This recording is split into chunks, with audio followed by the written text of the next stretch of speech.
तो इस एपिसोड की शुरुआत बिल्कुल उसी सीन से होती है जहाँ पर पिछले एपिसोड खत्म हुआ था। हमारे हुआ और बाकी के 8 डिसाइपल्स को एक मैप के अंदर फाइनल कंपटीशन लड़ने के लिए भेज दिया होता है और हमारा हुआ उस मैप में घूम रहा होता है। तभी उसके पीछे से जियांग आकर उसके ऊपर हमला करता है, उसे फाइट करने के लिए चैलेंज करता है। ये सुनने के बाद हुआ काफी हैरान हो जाता है और अपने मन में कहता है कि इस मैप के अंदर जो कुछ भी होने वाला है वो बाहर की तरफ लाइव स्ट्रीम होगा। अगर मैंने अपनी स्ट्रेंथ को सेक्ट लीडर और बाकी के जो एल्डर्स है उनके सामने एक्सपोज कर दिया तो जितनी अच्छी एबिलिटीज होगी उतना ही ज्यादा मुझे काम करना पड़ेगा। फिर वह काफी सीरियस टोन में जियांग से कहता है कि जो कि सीनियर ब्रदर मुझसे फाइटिंग करना चाहते हैं तो मेरे पास उस मुंह को इस्तेमाल करने के अलावा दूसरी कोई चॉइस नहीं है। ये सुनने के बाद जियांग काफी खुश हो जाता और कहता है कि फाइनली जो जूनियर ब्रदर है वो सीरियस होने वाला है। लेकिन तभी हुआ चिल्लाते हुए जियांग से कहता है कि जरा पीछे देखो वो क्या है। ये सुनने के बाद जियांग काफी हैरान हो जाता है और जल्दी से पीछे मुड़कर देखता है तो पीछे की ओर कोई भी नहीं होता। लेकिन हुआ इस मौके का फायदा उठाते हुए वहां से भाग जाता है। हुआ को अपने आप को इस तरह से उल्लू बनाता हुआ देखकर जियांग काफी गुस्सा हो जाता है और ये सब देखने के बाद जो बाहर के डिसाइपल्स है वो पूरा सदमे में चले जाते हैं और हुआ के बारे में बुरी बुरी बातें करने लगते हैं। फिर हमें मैप के अंदर का सीन दिखाया जाता है जहाँ पर जियांग काफी गुस्से में हमारा हुआ का पीछा कर रहा होता है। चिल्लाते हुए उसे कहता है कि हुआ वहीं पर रुक जाओ। लेकिन हमें हुआ को दिखाया जाता है जो कि काफी तेजी के साथ वहां से उड़कर जा रहा होता है। ये देखने के बाद जियांग अपने मन में कहता है कि बस बहुत हो गया, मैंने काफी कुछ सहन कर लिया। इतना कहने के बाद जियांग अपने एक स्वॉर्ड स्लैश को हुआ के ऊपर मार देता है। वो स्वॉर्ड स्लैश सीधा जाकर हमारे हुआ को लगने वाली होती है लेकिन हुआ किसी तरह से जियांग के स्वॉर्ड स्लैश से बच जाता है। फिर जियांग हुआ से कहता है कि इस हमले से इतनी आसानी से बचना ये दिखाता है कि आपकी जो कल्टीवेशन लेवल है वो काफी ज्यादा हाई है। अगर आपकी कल्टीवेशन लेवल इतनी ज्यादा हाई है तो आपको यहाँ से भागने की क्यों जरूरत पड़ी। ये सुनने के बाद हुआ जियांग से कहता है कि बिना किसी सबूत के आप मेरे बेगुनाही पर कैसे डाउट कर सकते हैं। फिर वो चिल्लाते हुए उसे कहता है कि मैं लकी था, मेरी कल्टीवेशन लेवल लो होने के बावजूद मैं किसी भी प्रॉब्लम से बच निकलने का सिर्फ एक ही कारण है, क्योंकि मैं लकी था। ये सुनने के बाद बाहर के डिसाइपल्स और जो एल्डर्स होते हैं वो पूरा सदमे में चले जाते हैं और एल्डर गोन कहते हैं कि मैं इस पर भरोसा नहीं कर सकता कि हमारे किंग वन शॉर्ट सेक्ट में एक हुआ जैसा शेमलेस डिसाइपल भी है। फिर नीले वाला हॉल मास्टर कहता है कि जियांग का हुआ का लगातार पीछा करना एक हाईली सस्पिशियस है। क्या ऐसा हो सकता है कि जो हुआ है वो एक हिडन एक्सपर्ट है जो कि अपनी एबिलिटीज को छुपा रहा है। हुआ की जो फाइट करने की रिलोकेंटेंस है वो कॉमन सेंस से बिल्कुल अलग है। ये सुनने के बाद ग्रेट एल्डर कहते हैं कि उन दोनों में से सिर्फ एक ही बात सच हो सकती है, इन दोनों का जो बिहेवियर है वो एबनॉर्मल है और मुझे ऐसा लगता है कि उन दोनों में से जरूर कोई ना कोई डिमन सेट का एक स्पाई होगा। फिर ग्रेट एल्डर पैट्रिक से कहते हैं कि पैट्रिक क्यों ना आप उस वर्ल्ड मैप को एक्टिवेट करते हुए उन दोनों को फोर्सफुली एक बैटल करने के लिए कहो और उनकी जो बैटल होगी उसे हम डिटरमाइन करेंगे कि आखिर उन दोनों में से स्पाई कौन है। ये सुनने के बाद पैट्रिक ग्रेट एल्डर ने जो कुछ भी कहा है वो करने के लिए तैयार हो जाते हैं। लेकिन तभी जो लियू युआन पिक है उसके अंदर से काफी ज्यादा डिमोनिक ऑरा बाहर निकलने लगता है और वहाँ पर एक बहुत बड़ा धमाका होता है। ये देखने के बाद जो पैट्रिक और वहाँ पर के जितने भी डिसाइपल्स और एल्डर्स होते हैं वो काफी हैरान हो जाते हैं और इतने सारे डिमोनिक ऑरा को सेंस करने के बाद जो पैट्रिक है वो काफी हैरान हो जाते हैं। फिर हमें उन्हीं दो डिसाइपल्स को दिखाया जाता है जो कि हमारे डिमन सेट के स्पाई जाओ रूही के साथ होते हैं। उनमें से एक डिसाइपल कहता है कि सीनियर ब्रदर को हमें मानना चाहिए, उन्होंने इस करंट सिचुएशन में जो कुछ भी होने वाला है उसका पता पहले ही लगाया था और जब तक हम इस फॉर्मेशन को एक्टिवेट करते हैं तब तक वो आदमी अपने रीइंफोर्समेंट को यहाँ पर भेज देगा। इतना कहने के बाद दोनों अपने पास से किसी तरह के पेंडेंट को बाहर निकालकर उसे तबाह कर देते हैं। जैसे वो पेंडेंट तबाह हो जाता है वैसे वो दोनों भी वहीं पर मारे जाते हैं। लेकिन जैसे वो पेंडेंट तबाह हो जाता है वैसे ही किंग वन शॉर्ट सेट के अंदर जितने भी पिक होते उसके अंदर से काफी ज्यादा एनर्जी बाहर निकलकर आसमान में एक फॉर्मेशन को बनाने लगते हैं और इतना सारा डिमोनिक और रिलीज होने की वजह से जो मैप के अंदर हमारे लियो और जो हुआ है उन्हें भी एसेंस हो जाता है कि बाहर कुछ तो गड़बड़ है। फिर वो जियांग से कहता है कि सीनियर ब्रदर जरा वहां पर देखिए। ये सुनने के बाद जियांग हुआ से कहता है कि क्या तुम्हें ऐसा लगता है कि तुम मुझे वही ट्रिक बार बार इस्तेमाल करते हुए बेवकूफ बना सकते हो। और जब हुआ उस ओरा को देखता है तो काफी हैरान हो जाता है क्योंकि वो ओरा को बाहर निकलने का ये मतलब है कि जो डिमन सेट का फॉर्मेशन फ्लैग था वो एक्टिवेट हो चुका है। फिर हमें बाहर का सीन दिखाया जाता है जहाँ पर जो फॉर्मेशन था वो एक्टिवेट हो चुका होता है। उस फॉर्मेशन को देखने के बाद जो पैट्रिक है वो कहते हैं कि ये तो एक डिमोनिक फॉर्मेशन है। ये सुनते ही जो हॉल मास्टर गु और जो हॉल मास्टर गुआंग होते हैं वो काफी तेजी के साथ उस फॉर्मेशन की तरफ बढ़ जाते हैं और उस फॉर्मेशन को तबाह करने के लिए उसकी तरफ हमला कर देते हैं, लेकिन उन दोनों के हमले से उस फॉर्मेशन को कोई भी फर्क नहीं पड़ता। लेकिन उस फॉर्मेशन के प्रेशर की वजह से वो दोनों ही खिसकते हुए पीछे आ जाते हैं। ये देखने के बाद हॉलमास्टर गु कहते हैं कि हमारे फिजिकल अटैक और जो स्पिरिचुअल अटैक है वो इसके ऊपर कोई भी काम नहीं कर रहे। फिर हॉलमास्टर गुआन कहते हैं कि इस फॉर्मेशन की जो इंटेंसिटी है उसे देखने के बाद मुझे ऐसा लगता है कि इसे एक प्रोटेक्टिंग ग्रैंड फॉर्मेशन के लेवल पर होगा। तभी वहां पर नीले बालों वाला एल्डर आते हुए कहते हैं कि ये स्काई कवरिंग और स्पिरिट हाइडिंग ग्रैंड फॉर्मेशन है। ये जो फॉर्मेशन है वो एक्सट्रीमली पावरफुल है। ये हेवन और अर्थ की जो स्पिरिचुअल पावर है उसे पूरी तरह से ब्लॉक कर देता है। और मुझे ऐसा लगता है कि ये जो फॉर्मेशन है वो सिर्फ बाहर की तरफ से ही तोड़ा जा सकता है। हमें जल्दी से जाकर फॉर्मेशन फ्लैग को ढूंढना होगा और उन्हें एक ही साथ में डिस्ट्रॉय करना होगा। ये सुनने के बाद पैट्रिक चिल्लाते हुए उन डिसाइपल से कहते कि जल्दी से नो पिक के ऊपर फैल जाओ और उन फॉर्मेशन फ्लैग को ढूंढकर उन्हें तबाह कर दो। लेकिन तभी वहां पर ब्लड लेडी आकर हमारे पैट्रिक से कहती है कि इतनी भी ज्यादा परेशान होने की कोई भी जरूरत नहीं है मास्टर वेन। ब्लड लेडी और दोनों डीमन सेट के पैट्रिक को अपने सेट के ऊपर हमला करता देख पैट्रिक काफी गुस्सा हो जाते और चिल्लाते हुए उनसे कहते हैं कि आप लोग हमारे किंगॉन शॉर्ट सेट के ऊपर हमला करने के लिए कुछ ज्यादा ही आगे चले गए हो। लेकिन अगर तुम्हें हमारे किंगॉन शॉर्ट सेट को पूरी तरह से तबाह करना है तो तुम्हें काफी ज्यादा इसके अंदर एफर्ट्स लगाने पड़ेंगे। लेकिन तुम कुत्तों को ऐसा लगता है कि तुम मेरे किंगॉन शॉर्ट सेट को इतनी आसानी से हरा सकते हो। तुम अपने आप को कुछ ज्यादा ही आंक रहे हो। इतना कहने के बाद जो पैट्रिक है वो अपने हाथों में एनर्जी इकट्ठा करते हुए ब्लड लेडी के ऊपर हमला कर देते हैं। उस हमले को अपनी तरफ आता देख ब्लड लेडी मुस्कुराते हुए पैट्रिक से कहते हैं कि तुम कुछ ज्यादा ही पथेटिक हो। इतना कहने के बाद वो ब्लड लेडी अपने एक ही हाथ से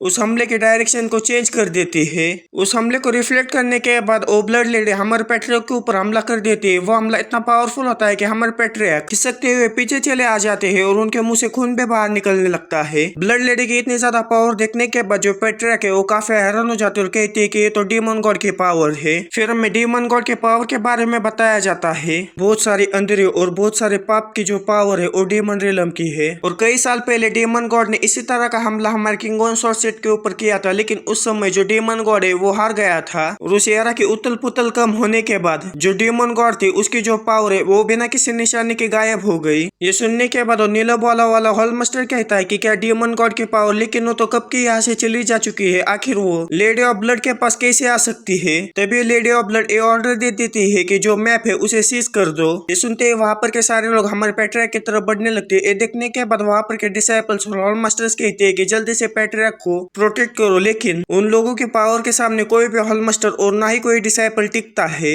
और वो लोग काफी आसानी से उनके हाथ से उस मैप को छीन लेते हैं। उस मैप को छीनने के बाद जो लेडी ऑफ ब्लड है उस मैप के ऊपर से जो हमारे पैट्रिक का कंट्रोल था उसे पूरी तरह से मिटा देती है। ये देखने के बाद पैट्रिक भी काफी हैरान हो जाते हैं। फिर लेडी ऑफ ब्लड वहां पर के लोगों से कहते हैं कि आप लोग स्ट्रगल मत करिए, आप उन लोगों से लड़ रहे जिनके पास डीमन गॉड की पावर है। और 2 घंटे बाद यहाँ पर जो हमने अरे लगाया है वो तुम्हें ब्लड स्पिरिट के तौर पर रिफाइन कर देगा। फिर हमें उस अरे को दिखाया जाता है जिसके अंदर से काफी ज्यादा डेमोनिक और बाहर निकल रहा होता है, जिसके वजह से वहां पर के जो डिसाइपल्स होते हैं उन्हें काफी तकलीफ होने लगती है। जिसके वजह से वो डिसाइपल चिल्लाते हुए कहते हैं कि क्या हम अब मरने वाले हैं, कोई तो हमें बचा लो। फिर लेडी ऑफ ब्लड कहती है कि तुम लोग चिंता मत करो, किंगॉन शॉर्ट सेट का एक भी डिसाइपल यहाँ से बचकर भाग नहीं पाएगा। इतने कहने के बाद अब लेडी ऑफ ब्लड 2 बंदों को बुलाकर उन्हें उस मैप के अंदर जाकर वहां पर जितने भी डिसाइपल्स है उन्हें मारने का ऑर्डर दे देती है। ये सुनते वो दोनों बंदे उस मैप के अंदर घुस जाते हैं। फिर वहां से सीन चेंज होकर हमें मैप के अंदर का सीन दिखाया जाता है जहाँ पर जियांगडो अभी भी हमारे हुआ के ऊपर हमला कर रहा होता है और हमारा हुआ अभी भी उसे ये समझा रहा होता है कि बाहर से मुझे जो डेमोनिक हो रहा है वो सेंस हो रहा है। लेकिन जो जियांगडो है वो उसकी किसी भी बात पर ध्यान न देते हुए उसके ऊपर लगातार हमला करना जारी रखता है। उसकी ये सब हरकतें देखने के बाद हुआ अपने मन में कहता है कि अब बस बहुत हो गया, अब मुझे तुम्हें रोकना ही होगा। लेकिन तभी कोई तो उसके पीछे से आ रहा है। ये महसूस हो जाता है। जैसे उसे ये महसूस होता है वैसे वो मुस्कुराते हुए कहता है कि अब मुझे कोई भी इसके अंदर इंटरफेयर करने की जरूरत नहीं है। और हमें दिखाया जाता है जो जियांगडो ने हमला हमारे हुआ के ऊपर कर दिया होता है वो हमला हमारे हुआ को लगने वाला होता है। लेकिन तभी वो जियांगडो के हमले के ऊपर कोई दूसरा हमला कर उसके हमले को वहीं पर तबाह कर देता है। ये देखने के बाद जियांगडो भी काफी हैरान हो जाता है। लेकिन तभी कोई लगातार जियांगडो के ऊपर हमला करने लगता है। उन हमलों को अपनी तरफ आता देख जियांगडो भी उन हमलों को रोकने लगता है।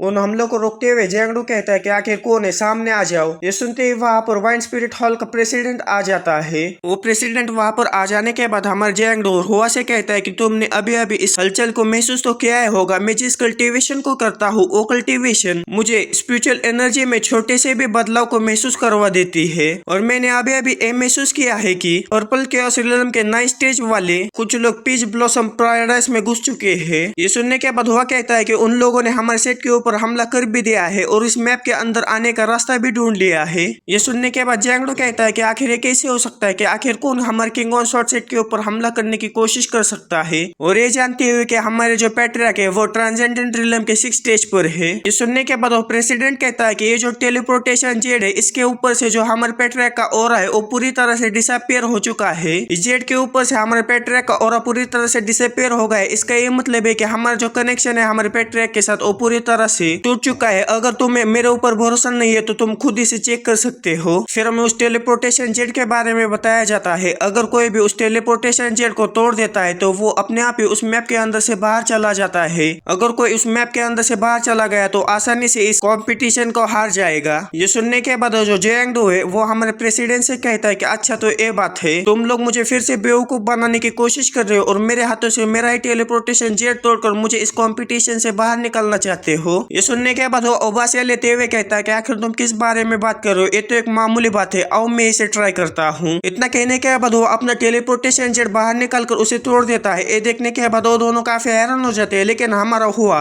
उस टेलीपोर्टेशन जेड को तोड़ने के बावजूद वहां पर से टेलीपोर्ट नहीं होता। ये देखने के बाद वो दोनों काफी हैरान हो जाते हैं, लेकिन तभी कोई काफी तेजी के साथ आकर उन तीनों के ऊपर हमला कर देते हैं, लेकिन वो तीनों काफी तेजी के साथ उस हमले से बच जाते हैं। अपने ऊपर इस तरह से हमला करता देख जैंगडो काफी गुस्सा हो जाता है, खांसते हुए कहता है कि आखिर तुम कौन हो और तुम पर्पल के श्रीलम के 9 स्टेज पर हो। सुनने के बाद वो आदमी मुस्कुराते हुए कहता है कि तुम्हें ये रियलाइज करने में काफी ज्यादा देर हो चुकी है। मेरा नाम शेन युआन है और मैं हूँ तुम्हें आज यहाँ से जान से मारने वाला। ये सुनने के बाद वो शेन युआन से कहता है कि क्या आजकल के बुरे आदमी इतने ज्यादा पोलाइट होते हैं। ये सुनने के बाद शेन युआन मुस्कुराते हुए कहता है कि तुम लोगों को मैं एक ही झटके में मार ना दूं, इसीलिए मैंने अपनी सिर्फ 30% पावर का ही इस्तेमाल किया है। ये सुनने के बाद जैंगडो और जो प्रेसिडेंट है वो काफी हैरान हो जाता है और कहते हैं कि क्या सिर्फ उसने अपने 30% पावर का इस्तेमाल किया है। फिर जैंगडो शेन युआन से कहता है कि आखिर हमारे किंग ऑन शॉर्ट सेट के साथ क्या हुआ है। ये सुनने के बाद शेन युआन कहता है कि तुम्हारा जो किंग ऑन शॉर्ट सेट है वो तो अब खत्म होने वाला है। 2 घंटों के बाद जो हमने बाहर अरे लगाया है वो पूरी तरह से तुम्हारे डिसाइपल्स और जो हॉल मास्टर है उन्हें रिफाइन कर स्पिरिट बीट्स बना देगा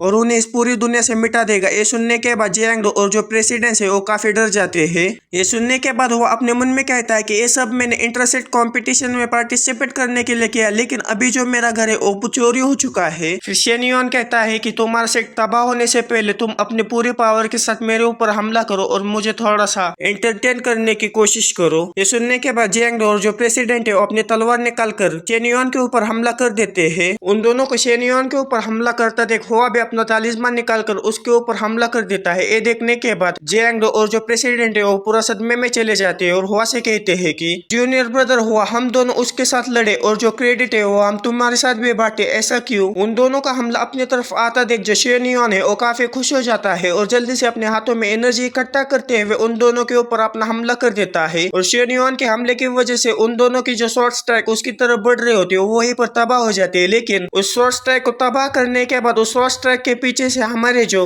हुआ ने तालिस्मान भेजा होता है वो काफी तेजी के साथ हमारे शेन युआन की तरफ बढ़ने लगता है। ये देखने के बाद शेन युआन भी काफी हैरान हो जाता है, लेकिन तभी उस तालिस्मान में से काफी ज्यादा फायर बाहर निकलने लगती है, जिसके वजह से जो शेन युआन है उसे भी काफी तकलीफ होने लगती है। लेकिन इतनी ज्यादा तकलीफ होने के बावजूद जो शेन युआन है वो और भी ज्यादा एक्साइटेड हो जाता है उन लोगों से लड़ने के लिए। इतना कहने के बाद शेन युआन काफी तेजी के साथ आकर जैंगडो के ऊपर हमला कर देता है, लेकिन वो हमला जैंगडो को लगने से पहले हमारा जो प्रेसिडेंट है वो बीच में आकर उसको रोक लेता है और शेन युआन के ऊपर काफी तेजी के साथ शॉर्ट स्ट्राइक लगाता है, लेकिन शेन युआन किसी तरह से उसके शॉर्ट स्ट्राइक से बच जाता है। लेकिन तभी जैंगडो भी काफी तेजी के साथ आकर जैंगडो के ऊपर हमला कर देता है और उन तीनों के बीच में इसी तरह से लड़ाई जारी रहती है। उन तीनों को इस तरह से लड़ता हुआ देखकर वो अपने पास से जल्दी से 2 तालिस्मान बाहर निकाल लेता है और कहता है कि जो एस्केप रूट मैंने पहले यहाँ पर डिजाइन करके रखा था अब उसका इस्तेमाल करने का समय आ चुका है। इतना कहने के बाद वो अपने माइंड टू माइंड बात करने की टेक्निक का इस्तेमाल करते हुए पैट्रिक से कहता है कि पैट्रिक क्या आप मुझे सुन सकते हैं।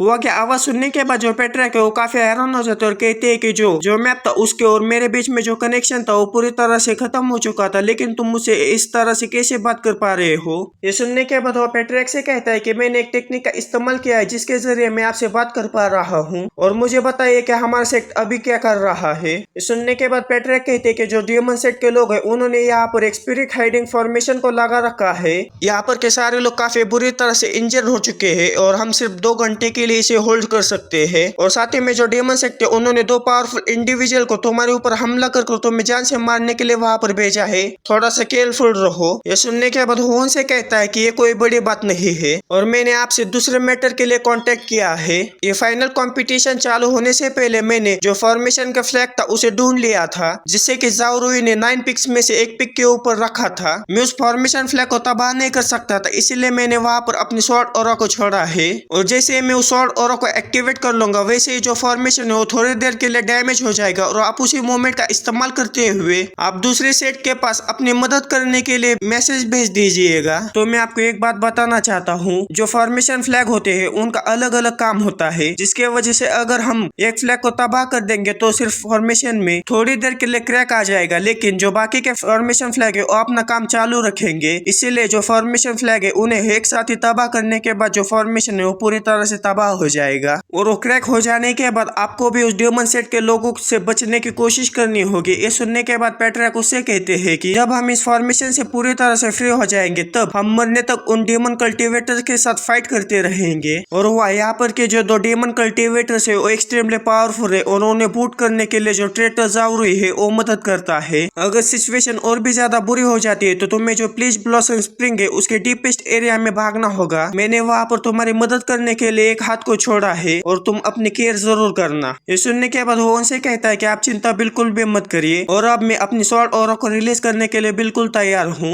इतना कहने के बाद हुआ उल्टी गिनती करना शुरू कर देता है 3, 2, 1 और जैसे ही हुआ 1 कहता है वैसे अपनी स्वॉर्ड ऑरा को रिलीज करता है, जिसकी वजह से वहाँ पर जो फॉर्मेशन फ्लैग था वो पूरी तरह से तबाह हो जाता है। और जैसे ही वो फॉर्मेशन फ्लैग तबाह हो जाता है वैसे ही उस फॉर्मेशन के अंदर क्रैक्स आने लगते हैं और जैसे ही उस फॉर्मेशन में क्रैक्स आने लगते हैं वैसे ही वहाँ पर के जो डेमन सेट के लोग होते हैं वो काफी हैरान हो जाते हैं। और लेडी ऑफ ब्लड कहते हैं कि आखिर ये कैसे हो सकता है। और जियांगबा कहता है कि 9 फॉर्मेशन फ्लैग में से एक फॉर्मेशन फ्लैग तबाह हो चुका है। ये सुनने के बाद लियू कहता है कि आखिर ये कैसे हो सकता है, किंग ऑन शॉर्ट सेट का कोई भी आदमी बाहर की तरफ नहीं है, सारे के सारे इस फॉर्मेशन के अंदर है। फिर पैट्रिक चिल्लाते हुए कहते हैं कि जो फॉर्मेशन है वो थोड़ा सा लूज हो चुका है, सारे लोग एक साथ में। इतना कहने के बाद वो सारे लोग अपने स्वॉर्ड ऑरा का इस्तेमाल करते हुए उस क्रैक के अंदर से अपने मैसेज को ट्रांसफर करते हैं। उस मैसेज में लिखा होता है कि जो डेमन सेट है उन्होंने हमारे किंग ऑन शॉर्ट सेट के ऊपर हमला कर दिया है, इसी के वजह से जो फेलो कल्टीवेटर्स है वो जल्दी से यहाँ पर आकर हमारी मदद करिए।